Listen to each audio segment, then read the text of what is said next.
from the website chrome.google.com. We would recommend you to use the Chrome browser, so install the Chrome plugin. React Developer Tools also has a Firefox plugin. You can go here, click this. I have already installed it on my Chrome, so that's why you'd see remove from Chrome. If you have not installed it, you would see an install button in here. Just go ahead, install and restart your Chrome browser and launch up the to-do application. Once you launch up the to-do application, what you'll be able to do is go to the React. So if you do a right click, inspect, and then over here, go to React. So if you actually zoom out a little bit, you'd see React right here, or you can use this arrow which is present in here and go to the React tab. What I'll do is I'll move the React tab to beside console. So I just click and drag and drop wherever you'd want to, so that I can see what's behind it. And you can see all the elements which are present. You can see the props, and you can see the div. The fact that this div has children property called class name. You can see the fact that there are 3 counters. You can see the props and the state. So you can see that props by is 1 and counter is 2. So if I actually do +1, you can see that the state changed. You can see that that's reflected by a yellow highlight. So this is useful in debugging stuff. Whenever you see something is not working, you want to see what is the props of a specific React component, what is the state of a specific React component, you can use this plugin. It's an awesome plugin. When you highlight a component or when you highlight an element, you can see the entire tree. So div, app, under it a div, under it a counter, under it is the current div.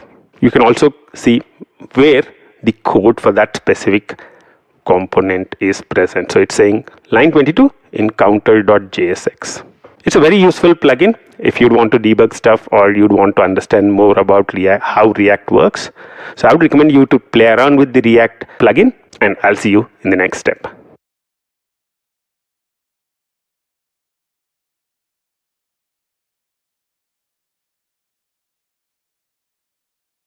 Welcome back. In the previous steps, we created counters, and each of these counters have individual state. That's cool. But what we wanted to do is actually create something which has one counter and multiple buttons. How do we really do that? Think about it. Right now, this state is associated with each counter. Can we continue to associate state with each counter and have a single count? Where should be the single count be present? Yep, you are right. I have to move this state up. Right now, we are storing the state with each of the counters, with each of the counter buttons. However, what we would need to do is we would need to move the state a little up.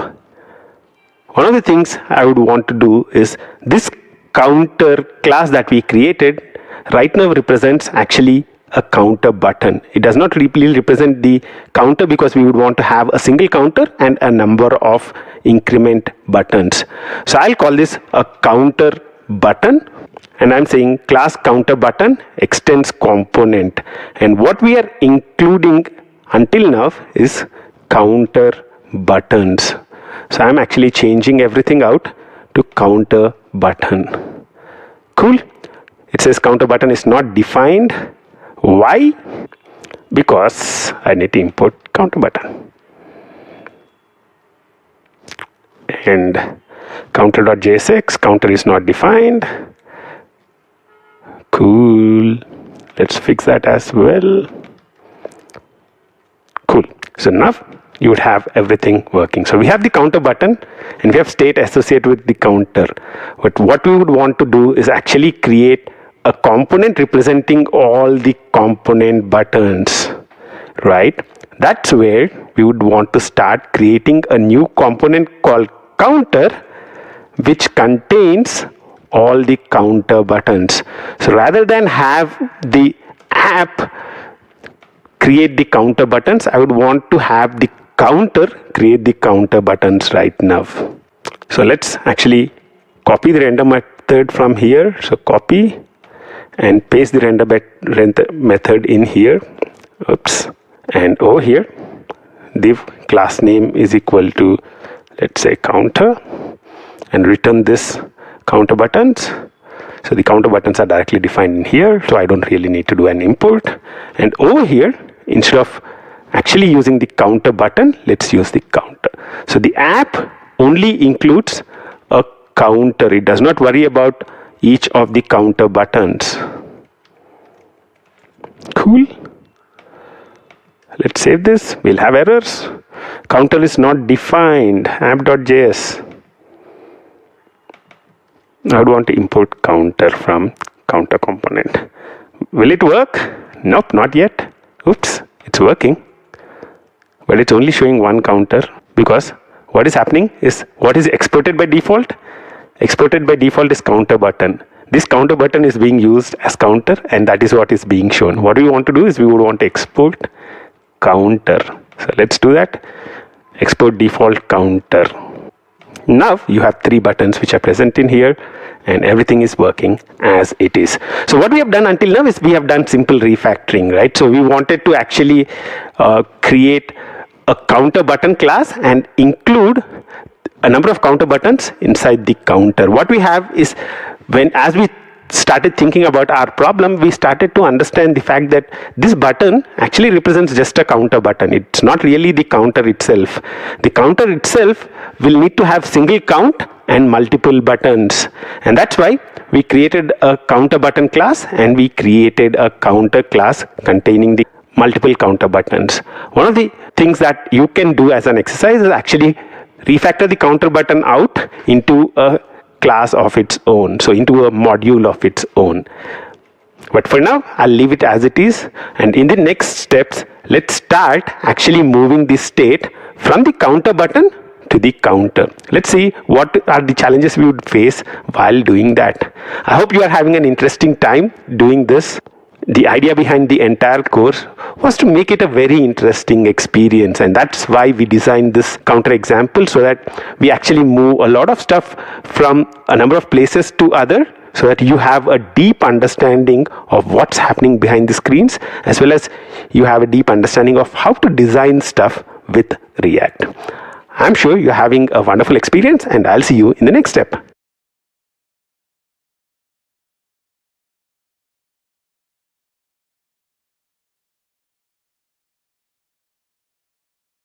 Welcome back. In this step, what we want to do is we would want to start moving this state out from the counter button to the counter class. Before we move this state out, let's start with initializing this state in the counter. So all that we need to do is define a constructor. So basically I'm copying the code from counter button into counter to define the initial state of the counter. So this dot state counter is 0. That's cool. Now what we would want is we would want the increment method also to be present in here, right? So let's move the increment method also. So I've copied the increment method as well. Let's not really worry about the comments which are present in here. These are all things which we are familiar with right now, so that should not worry us. This dot set states. One thing is we need to worry about how this props by would come to us. Let's comment that out for now. And since we added the increment method, what I would do is actually do increment.bind. Okay, so basically what we have is a constructor where we are calling the super, and we have this dot state, and we have counter initialized to 0. We are binding the increment method, and in the increment method, let's not really worry about all this right now. Control / or command / to comment this, and for now let's just log increment from parent. One of the things you can observe is the fact that now there is a parent-child relationship between the counter and the counter button classes. The counter button has a state representing the state at that specific counter. The counter has a state representing the total count.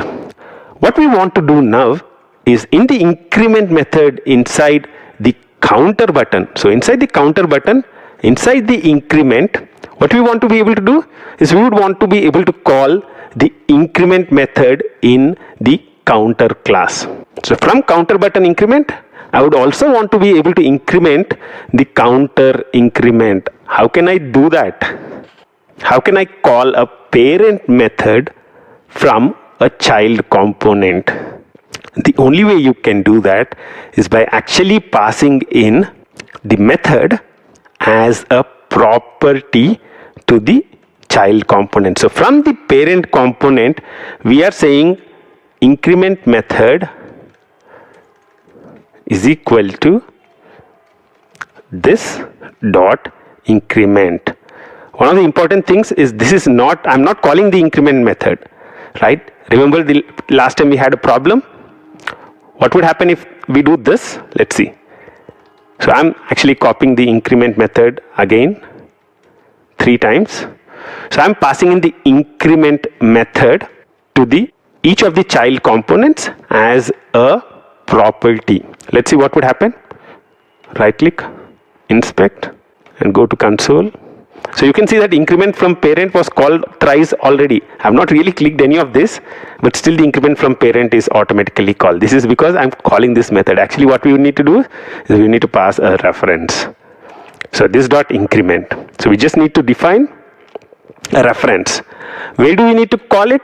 We need to call it in the increment method. How do we call it in the increment method? Increment this dot props dot increment method. So what we are trying to do is from the props of this counter button. So in the counter button, so we are inside the counter button class right now. Inside the counter button, what we are saying is from the props which are passed in, get the increment method. Let's see what would happen now. You can see that the increment from parent is getting called whenever I click this specific thing. One of the things that we would want to be able to pass to this specific method is how much to increment by. How can I pass that? I can pass this dot props dot by. And what can the parent method do? It can use that, right? This dot props dot by. Nope, actually I would just call it by. So I'm passing a parameter called by, and I would want to use it in here. So I would want to be able to say this, the value of this is by. Will I be able to do this? If I'm using double quotes, no. But if I'm using ticks, yes. Tick is the character which appears like a single quote, but it's on the left hand top corner of your keyboard. Tick. So if you use tick, the value of the variables get replaced. So if I do a +1, you can see increment from parent 1, increment from parent with a value 5, increment from parent with a value 10. Isn't that cool? Actually, I should have called this increment from child or increment in parent, whatever. So now what we want to do is we would want to set the state as well, right? We want to show the state. That's the reason why we are doing all this stuff. So what should the state be? This dot set state, what should it be? This dot state dot counter plus by. How much should it be incremented by? Let's comment out the thing. The other thing which I would want to add in here is the span. So I'll copy the span from below because we are exactly using the same kind of stuff. So let's save this, and we have +1, +5, +10. Isn't that cool? That's awesome, right? So now we have a single state at the bottom, and we have now all the buttons which are present in here, and each buttons have individual state as well as the counter has its own state. In this step, we started with defining a state for the counter, and then we found that from the increment method, we needed to call the increment method which is defined inside the parent. And the way we did that was when we were defining the child components, we added in a property. So for each of the child components, we sent in a property saying which method needs to be called when increment is done. And using that, we updated the state of the parent. I would recommend you to revise what we have done in this step again. Think about it and repeat this before we move on to the next example. I think this is one of the fundamental concepts of React. What we are doing in here is moving the state from the child to the parent. One of the important things to understand is now I don't need to really store the state at a child level. I only need to store the state at the parent level, because these individual counters are useless unless you have additional requirements which needs these. As of the current requirement, we don't really need these stuff. All that we need is the parent state, and that's sufficient for us. So I can even go ahead and say I'll remove this out completely, and still the component will function well. Right, this is the counter that we wanted. One of the interesting things is how do you comment out stuff from JSX, right? Until now I have been removing stuff from JSX. The way you can comment stuff from JSX is actually put them between /* and // and actually make it JavaScript code. So this is a tricky thing actually. Commenting out code from JSX is not easy. Now you can see that this does not come up. So first thing is the typical multi-line comment, and you put that as a JavaScript code, and that's how you comment out stuff in JSX. Isn't that interesting? Okay, now I was deviating from the topic a little bit down there, but the important thing is we learned how to move the state up. I'll see you in the next step.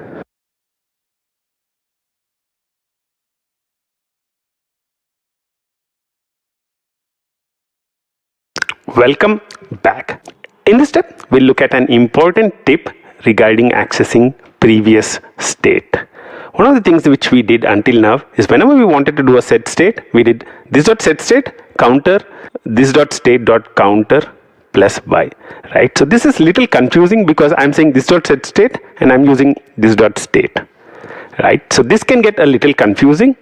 The best practice in here is to actually do something using a arrow function. So instead of defining the normal function, the best practice is to define a arrow function. So all that I have done until now is actually formatted it. So this is parenthesis, and this is the object that we are setting into this state. So instead of defining the object directly in here, what we can actually do in here is define a arrow function. So what I can do is actually another parenthesis followed by arrow. So is equal to greater than sign. Now inside the arrow function, what we want to do is we would want to return this specific object back. So what we need to do is type in return, select this and press open brace. So it would be now. What we are doing is we are defining an arrow function to return this object back. So this dot set state now returns this particular object back. Let's see what would happen. No change in functionality, right? So +1, +5, +10. That's cool. What we want to be able to do is actually for this dot set state method call, we can use the previous state. So we can use the previous state, and instead of this dot state, we can say previous state. So what happens now is we are using the previous state, that's basically the state before the update, and updating based on it. Now you can see that it code continues to work as is. So the important thing to observe in here is what we are doing in here is we are passing a arrow function, and the arrow function takes previous state as the parameter and it gets the counter value from the previous state. The reason this is easier to read is when we do an increment, we are taking the previous state counter and incrementing it by, and that would be the new value for the counter. So this is kind of a simpler method to read than this dot state dot counter.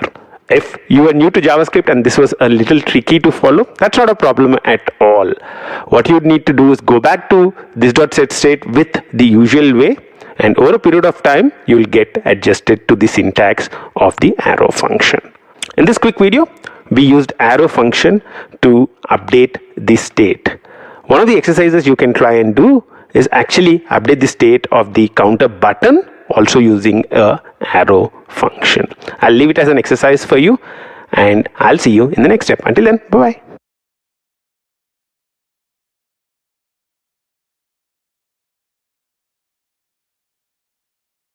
Welcome back. We are making a lot of progress with our counter.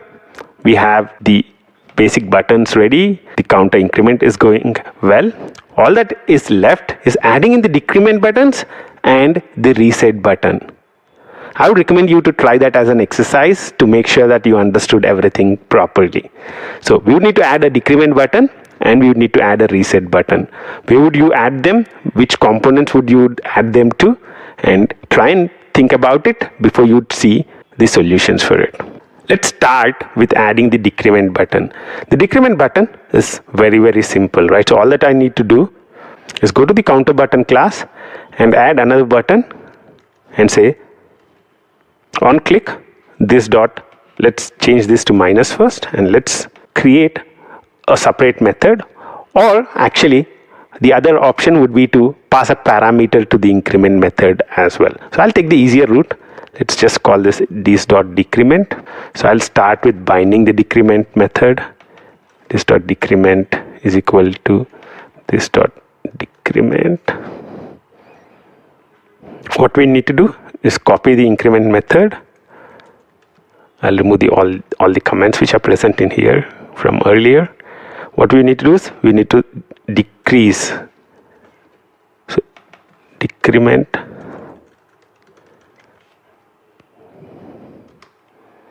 and over here I want to call the decrement method. We have not yet defined the decrement method on the parent. We'll do that quickly.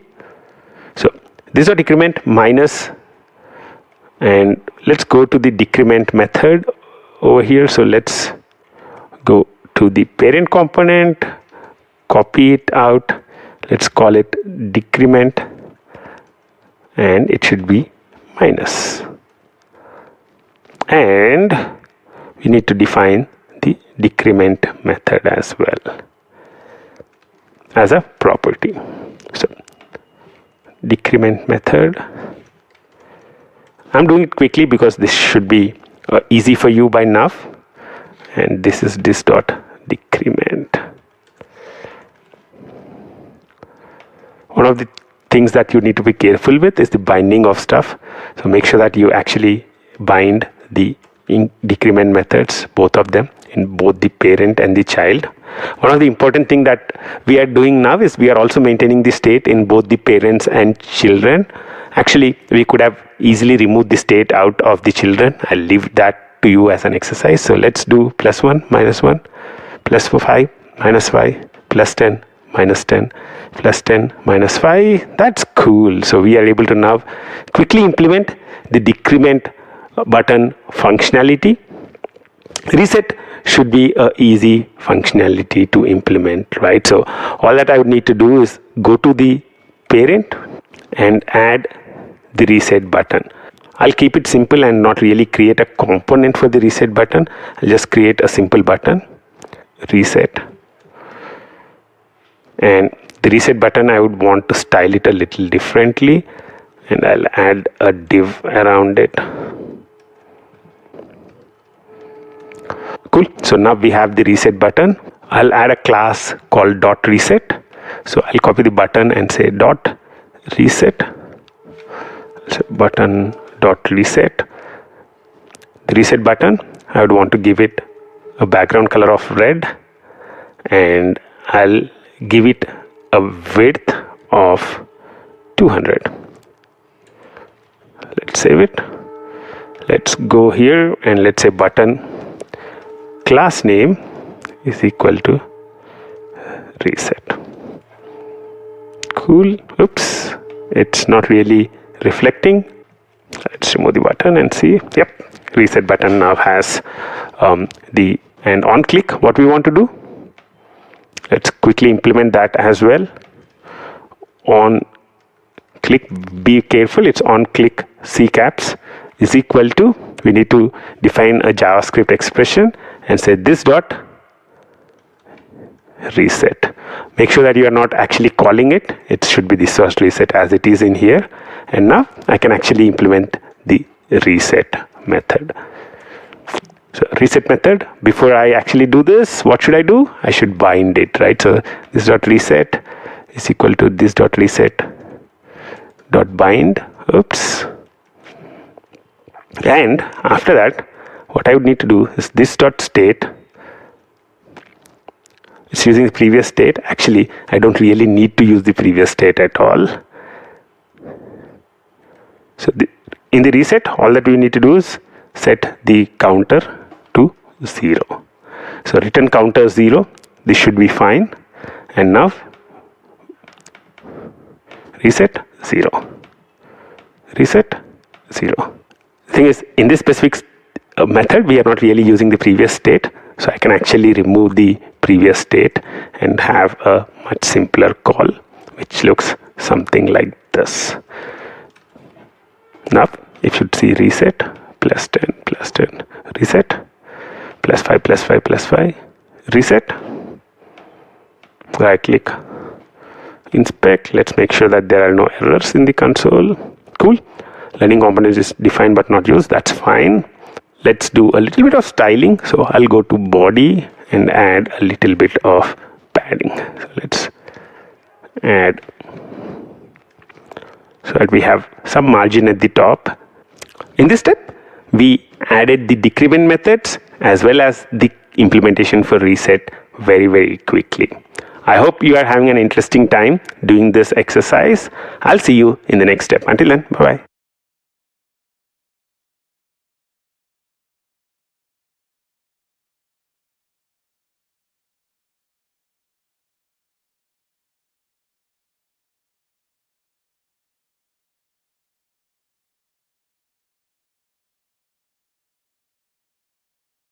Welcome back. In the last series of steps in this specific section, we implemented the counter buttons. We added the increment and decrement buttons, or the increment and decrement counter buttons, and we added a counter as well. We also added a reset button. What did we learn through this example? We learned a lot of things related to a component. We talked about how you can actually implement logic in a React component, how you can react to an action, how do you react to a button click. We learned how to style stuff, right? We learned how to style stuff using a CSS, as well as how do you do inline styling, how do you use a JavaScript object to directly style stuff in JSX. We looked at how to manage your state. How do you set initial state in the constructor? How do you update this state using the setState method? We said all that we need to do is call the setState method, and React would take care of updating the component. We looked at how you can actually move the state from a child component to a parent component. One of the major decisions that we would need to make when developing React applications is where to put the state. Should I put it in the child? Should I put it in the parent? And you would find that in React applications, you would keep moving the state from one component to another component. And that's the experience that we wanted to provide you in this exercise. We also looked at properties, or the props. We looked at how to define default props and also define prop types. We also looked at how to pass a parent method as a property to the child component. We passed the decrement methods and the increment methods from the parent component to the child component, so that when an action is performed on the child component, the parent methods are invoked. We will end this section with a simple exercise. We would want to completely remove the state from the child components, and we would want to remove all the unnecessary methods that we have in here, the increment and the decrement methods which are present in here, and directly call the methods which are present inside the parent component. How do we do that? You can pause the video in here and try it as an exercise. So all that we want to do is remove the decrement method, the increment method, the binding of these two methods, and directly call on click the parent method. Okay, let's get started with it right now. What we want to do is we would want to remove the state completely from the counter button, right? So I can start with actually commenting this. The shortcut to do this is Control/ or Command/ to comment this stuff out. So I'm commenting this stuff out. That's cool. I'm removing the binding. I don't really want the increment and the decrement methods. Control/. So now all that we have is the render method, which is present in here. On click, what we want to do is we would want to call the method which is defined in the props, right? So this dot props dot increment method. Is that cool? And over here, this dot props dot decrement method. Now, does that work? Oops. Nope. Doesn't look like it's working, right? What's happening? Thing is, to the increment method, which is this dot increment, what we need to pass in? We need to pass in a by. We need to pass how much should we increment it by, how much should we decrement it by, right? So how do we pass that? You might be thinking, how would be able to do this? This dot props dot by, will it work? Oops, it says error. Actually, the way we would need to do this is by actually defining an arrow method. So what we need to do is over here, start a arrow method, and to this, pass the this dot props dot by. Let's see what would happen. Cool. The plus buttons are working, minus are still failing because we need to add the arrow buttons, or actually arrow method syntax in here as well.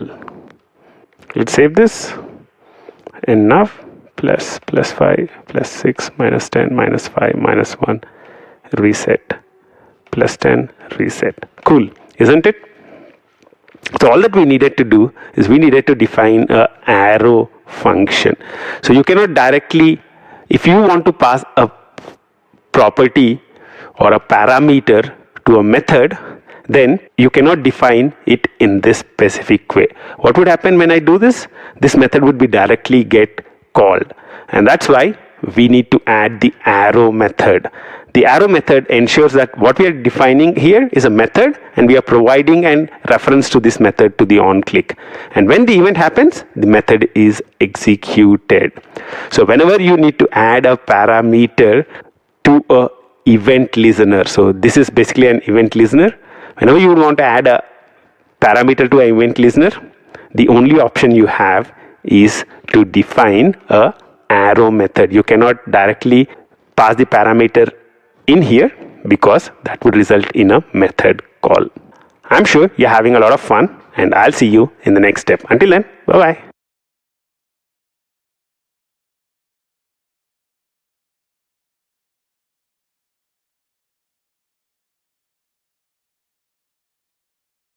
Welcome back. Welcome to this section where we would start developing the to-do management application.